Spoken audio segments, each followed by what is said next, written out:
What hope is there for the school leader who feels constantly overwhelmed? What's the most common productivity pitfall that school leaders fall into?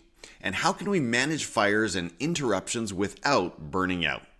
Welcome back to another episode of the Teachers on Fire podcast, airing live on YouTube most Saturday mornings at 8 a.m. Pacific and 11 a.m. Eastern. My name is Tim Cavey, and my mission here is to warm your heart, spark your thinking, and ignite your professional practice. Today's Teacher on Fire is Rich Czyz. Rich is a school principal, co-founder of 4o'clockfaculty.com, the author of 4 books on education and leadership. Rich is dedicated to creating productive environments and engaging all stakeholders in meaningful and relevant learning opportunities. You can connect with Rich on LinkedIn, on X at RAChyz, that's CZYZ or CZYZ, and at his website, 4o'clockfaculty.com. Rich, thank you so much for coming back on the show today. Are you, my friend, ready to light it up? Let's do it. All right, my Canadian was coming out there with those Zs, so I had to autocorrect that really quick. But hey, it's been about a year since you've been on the show. Really enjoyed our last conversation, and this time I'm especially looking forward to leaning in to your recent publication. It's called AUTOPILOT, and I want to get into it right away, Rich, with this question. Tell us about the book. What's the vision you're casting for school leaders in AUTOPILOT? Yeah, so the idea is getting school leaders to run the school before it runs you. And it's all about putting those productivity systems and plans in place so that you can be more proactive as a school leader versus reactive. And I think that's probably the biggest struggle for many school leaders right now is they're dealing with a lot of fires. They're dealing with full plates where more things get added every day. And unfortunately, a lot of school leaders are struggling with that overwhelm because they don't have systems in place or things that can help them be a little bit more productive, a little bit more efficient and effective. So good. I like how concise that is. All of that sounds heavenly to me, Rich. So I really hope that I'll do a lot of learning in the course of this conversation as well. I want to read out the subtitle here as well. It's AUTOPILOT: Practical Productivity for School Leaders. And I'm very mindful that this is a podcast primarily for teachers, but I've got a lot of school leaders listening. We've got school leaders who are leading without a title, and we do have an array of APs, VPs, and principals who join us here on the show. So I know that what you have to share today is going to be speaking to everyone. We've got Darlene tuning in on YouTube. Welcome, Darlene. It's great to have you here. I hope you enjoy what you're about to hear from Rich this morning. Let's move on to the second question here, Rich. What's the biggest misconception about productivity in your mind that keeps leaders in cycles of, as you described it, just firefighting and overwhelm? Yeah, so I think for most leaders, it is that idea that busyness equals productivity. You know, if you have your checklist and you're working down your checklist and you're getting everything done on your checklist, that you are being effective or efficient. And I think that's probably the biggest misconception for school leaders. And, you know, to kind of go back to the point you just made, I was very intentional about the term school leaders versus principals or administrators. Because we do have a lot of people who are leading, as you said, without the title, people who are doing things within the school that can absolutely learn something from the book. But I think it is that idea that as long as you have your checklist and you're checking things off, that you are accomplishing what you need to accomplish. And unfortunately, with the checklist, a lot of times it's other people's to do things that are on your checklist. It is a lot of what is kind of menial tasks that you know are getting done, and you're not really getting to the meaningful tasks. So I think that's the biggest piece is, you know, trying to get over that idea that, you know, if you're busy, that you're being productive. Mm-hmm. Oh, that's so relevant to my existence. So let's keep going. Next one, what's one immediate shift a leader can make today to start moving toward what you describe as autopilot? So I think the biggest piece is elimination. I wrote in the book a section. If I ever go on a podcast, somebody's going to ask me this question: what's the one piece that you can do tomorrow to be more productive? And I think it comes down to elimination. I think if you can figure out the one thing that's on your plate that can either be delegated to someone, handed off to somebody else to tackle that for you, or if it's something that is not providing value to your day, moving that, off your plate, and adding that time in for something that's more meaningful. So I think if you could take a look at your list and figure out, hey, what can I get rid of here? What can I pass off to somebody else, or what can I absolutely not do anymore and be more productive? That's the one thing that any school leader tomorrow could do, right? Take a look at your list and figure out something that just isn't providing value to your day. So good. As you describe that, I'm thinking back through my week, Rich, and I'm thinking about those things that, I'm busy at every moment of every day, it feels like, but what are the things that maybe I could have passed off? What are the things that I could have shared with someone else on my team? Rich, what's the most common productivity pitfall? What's the most common productivity pitfall you see even experienced school leaders fall into? Yeah, I think it's this idea of the open door policy. Yeah. And I have kind of lived by that, at times for years. And it's funny, I always sit in interviews for other administrative positions or other school leader positions. And, you ask that question, what's your style as a leader? And a lot of people say, oh, I have an open door policy, right? People can come to me whenever, they can bring me anything, any question, anything like that. And unfortunately, that keeps us from doing our most important work and our best work.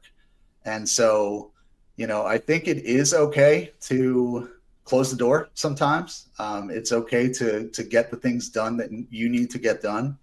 I produced some do not disturb signs along with the book to give out as gifts, but it's that whole idea of, my door is closed. And even if you have an open door policy and you still close your door, people are going to knock and interrupt anyway. So I think it is about being able to close that door, being able to do your meaningful work. In the book, I talk about something called cave time, where I will actually close my door, turn the light off, still be in there doing the work that I need to get done. But, fortunately, when the light is off, people will look and go, oh, he's not in there, right? And it does give me that time to get done what I need to get done. So I think, we love to be available. We love to be open and transparent to our colleagues. But unfortunately, there are times where we do need to close that door and get things done. Rich, I'm at exactly the same place, and you don't know how happy it makes me to hear you say that, because I tell people, people will come by my office and ask, hey, why is the light off? You just have that little lamp on your desk. And I'll say, hey, it's Mr. Cavey. So Cavey, Yeah. Get it? And no, absolutely. It's the same situation. I happen to have now, and for those who are not familiar with my context, I'm a vice principal in a busy elementary, just over 600 students. And so I'm on a first name basis, or I should say, I know the first names. They're not on a first name basis with me, but I know the first names of a few hundred kids and, of course, many colleagues. So if my door is open, they're going to stop by and say hi, or it might just trigger some thought that they've had that they like to chat about. And as wonderful as that is, Rich, my day evaporates very fast when that is the situation. So I have to agree with you. Having said that, and while we're still on this, I know you would agree that visibility is important, and what we're going to do is be strategic about when in the day we're going to be roaming the halls, at the doors, on the playground, and so forth. Is that right? Yeah, for me, every morning, I'm out there. Students are coming into the building. Every afternoon, I'm greeting them as they leave the building. So those are two, non-negotiable times that I'm out and with the students. And then of course you're doing recess and lunch, and really getting to the kids when they are in their element, I would say. But also, I think closing your door and being able to do what needs to be done then allows you to then get out and be more visible within. So I think if you can be intentional about your time, I think that's the number one goal for any school leader. We may talk a little bit more about your calendar here in a few minutes, but do you actually schedule certain visibility interactive times the way you just described, or is that just part of your natural workflow at this point?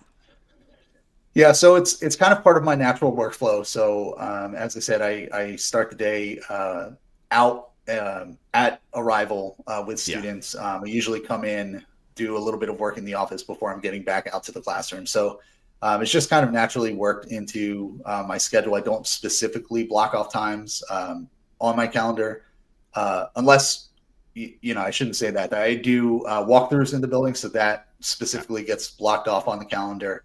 But when I'm intentionally doing those do go on the calendar. So Thank you for joining us this morning, educators. If you're finding value here, give this video a like on whatever platform you are tuning in on.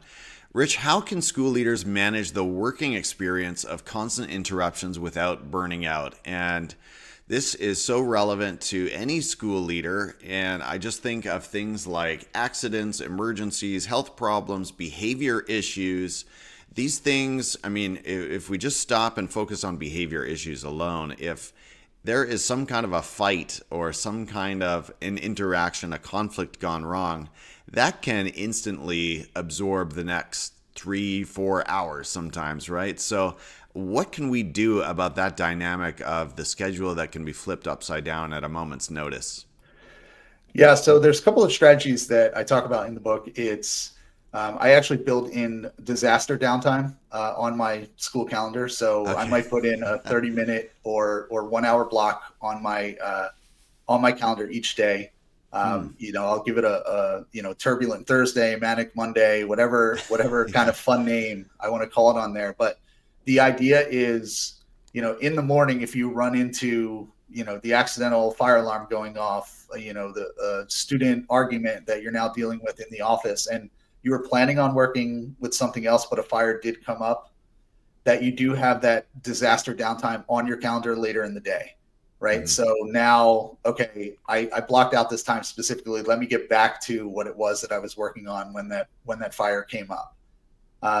And what's also nice about that is if the fire doesn't come up in the morning and you get done what you need to get done, that now gives you time to do something else. So whether it's getting out into classrooms, whether it's tackling a project that's due next week, that daily disaster downtime helps to kind of block off the schedule and allow you to kind of catch up a little bit.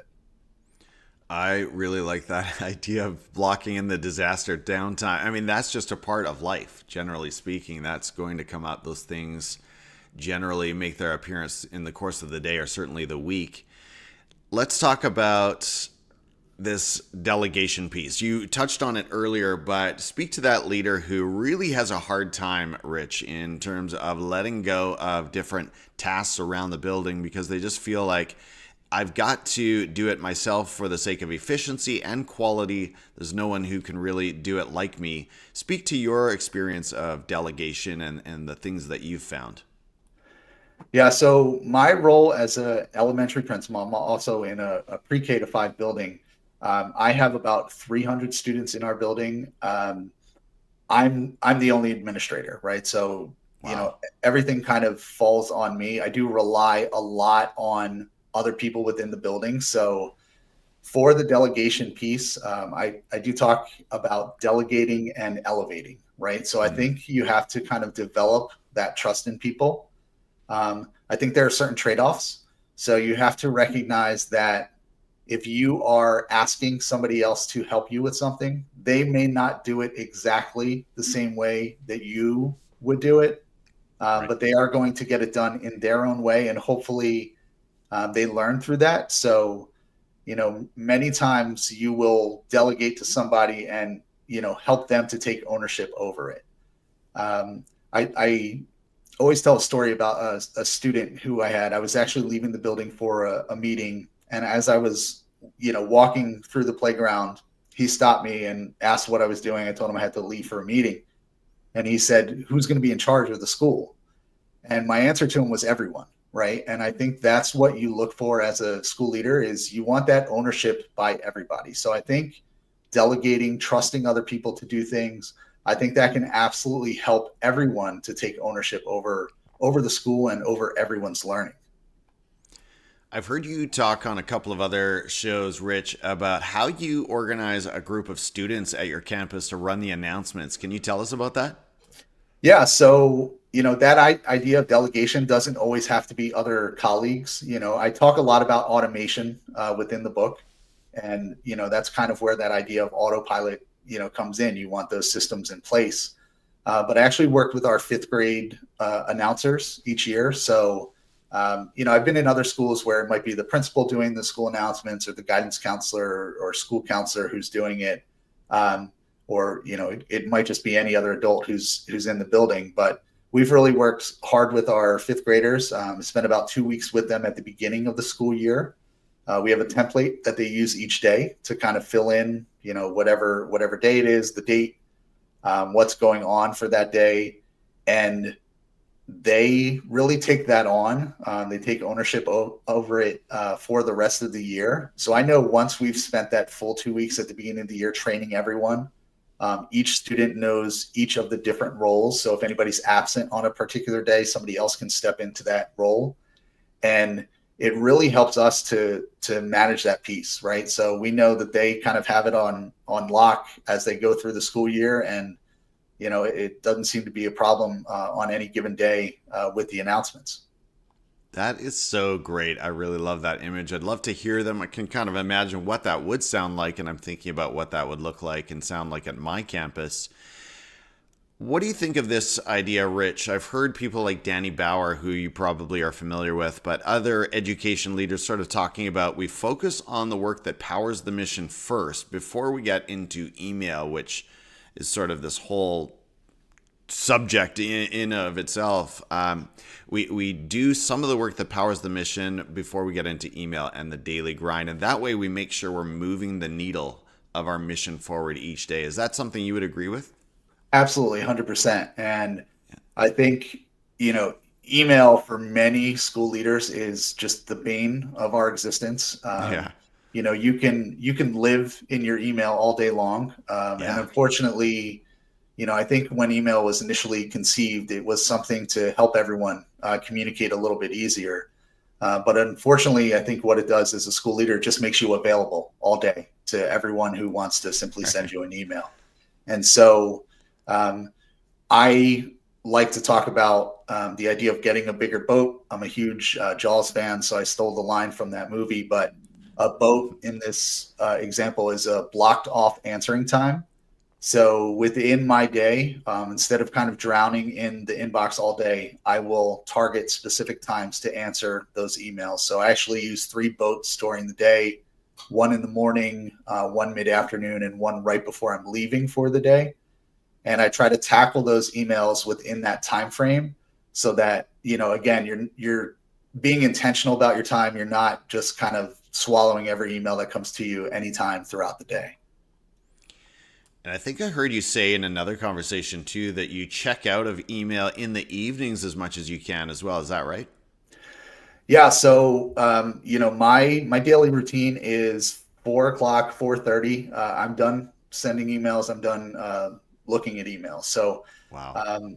when I come home, I do try to block off that time for family, right? That's the important piece, coming home.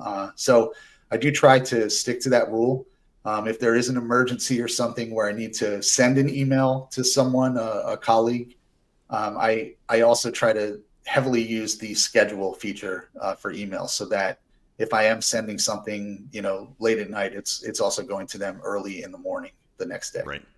Right. And it's not starting a conversation, a back and forth that night, which is the worst. Well, teachers, education leaders, if you're ready for more conversations like this one, make sure you are subscribed to Teachers on Fire, hopefully on YouTube, Spotify, wherever you are joining us.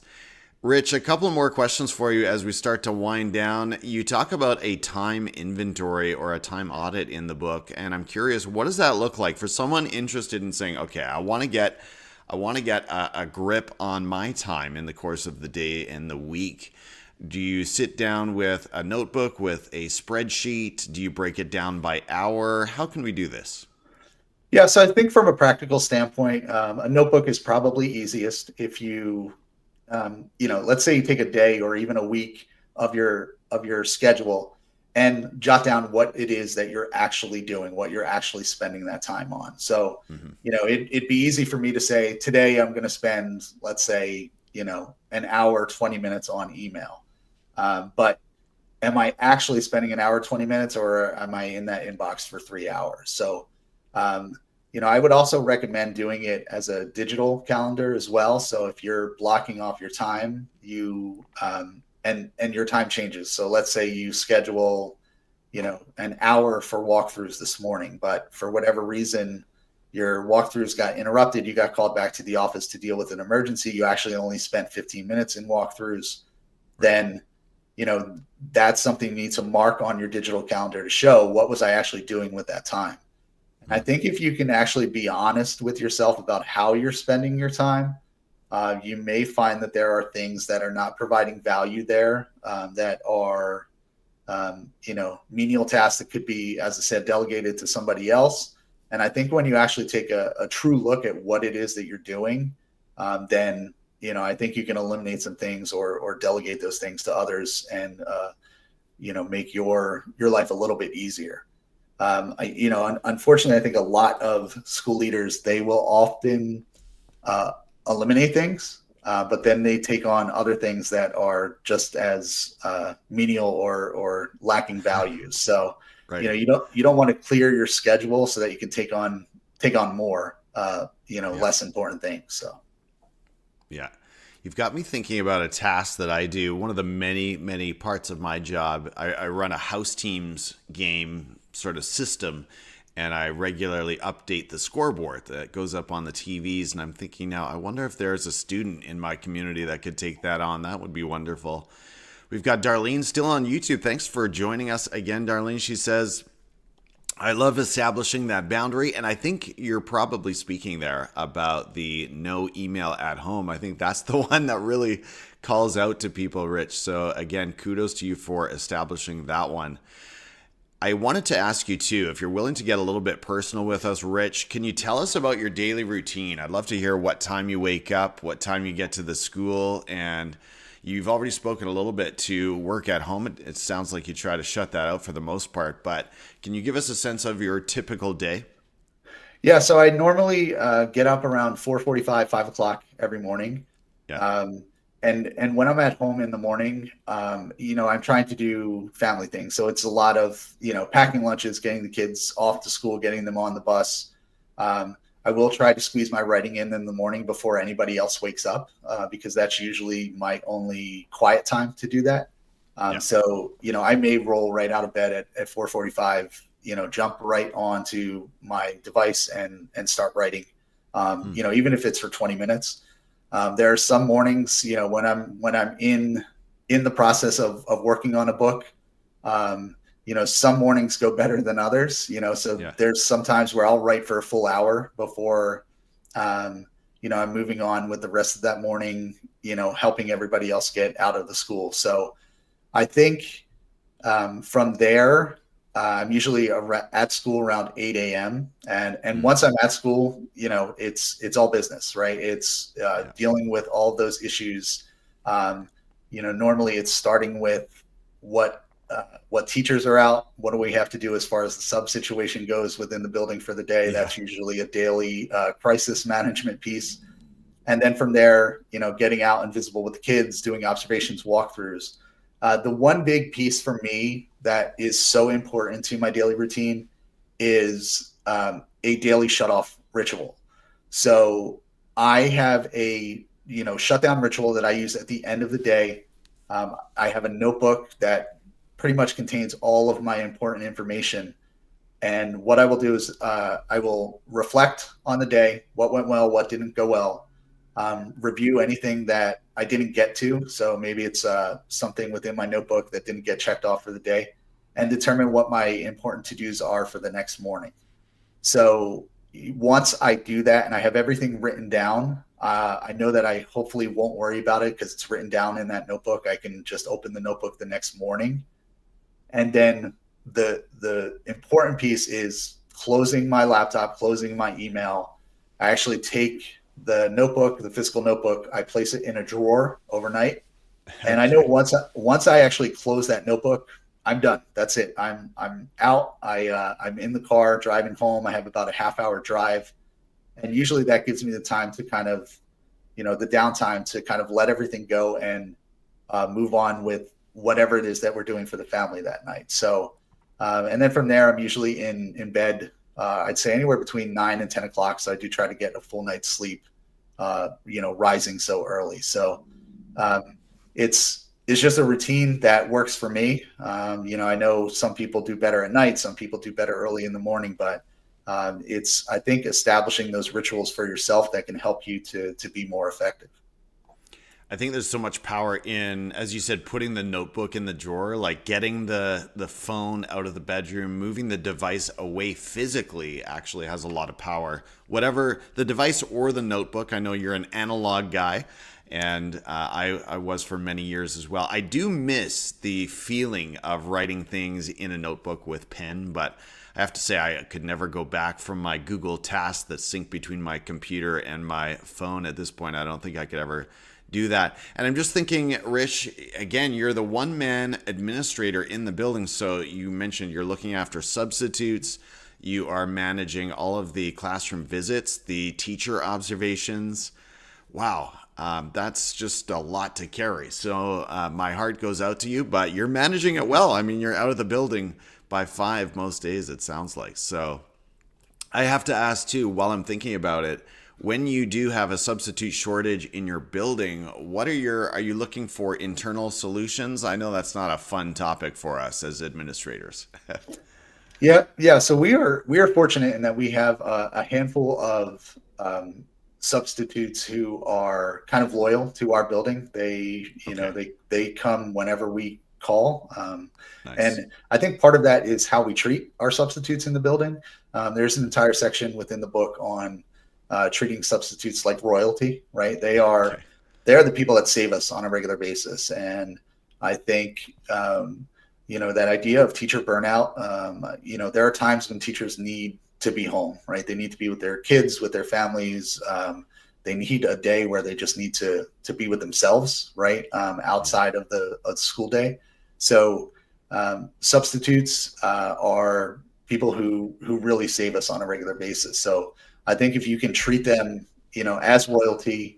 It starts with greeting them every morning. That's my first thing is I'm going to greet the sub, show them where their room is for the day, ask them if there's anything that I can get them, maybe a bottle of water as they're walking through the door.